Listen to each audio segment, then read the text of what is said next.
తర్వాత ఈరోజు పచ్చళ్ళు అయితే చాలా వరకు అయితే వెళ్ళిపోవడం అయితే జరిగింది. ప్రజెంట్ అయితే పెండింగ్లో ఉన్న డబ్బాలు అయితే ఇవి మాత్రమే ఉన్నాయి, 1/2 కేజీల వరకే ఉన్నాయి. చూడండి, మొత్తం ఉసిరికాయ పచ్చడి, టోటల్గా మొత్తం ఉసిరికాయ పచ్చడి, ఈరోజు పట్టిన పచ్చడి. ఇది పచ్చళ్ళు అయితే దగ్గర అయితే 20 డబ్బాల వరకు అయితే వెళ్ళిపోయినాయి. ప్రజెంట్ పెండింగ్ మా అయితే 10 డబ్బాలు ఎంతో ఉన్నాయి టోటల్గా. ఎందుకంటే డెలివరీలు ఇవ్వాలనుకుంటే డెలివరీ అనేటప్పుడు మళ్ళీ డెలివరీ ఛార్జెస్ ఎక్కువైపోతుంది. ఎందుకంటే మనం లిమిట్లో అమ్మాలి, కానీ మళ్ళీ డెలివరీ ఛార్జీ ఇదే పచ్చని మనం 1000 రూపాయలు 1500 అమ్మాయి అనుకో డెలివరీ ఛార్జెస్, అది మరి కరెక్ట్ కాదు. అందుకని కాబట్టి డెలివరీలు అనేటప్పుడు కొంచెం భయంగా ఉండడం వల్ల డెలివరీలు అనేది నేను ఆఫ్ చేస్తాను.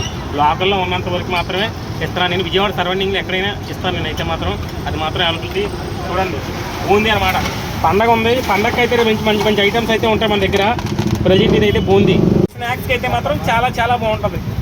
ఇది చూడడానికి పల్లీలు అయితే ఉంటాయి, తినడానికి కరకర చాలా స్మూత్గా అయితే ఉంటుంది.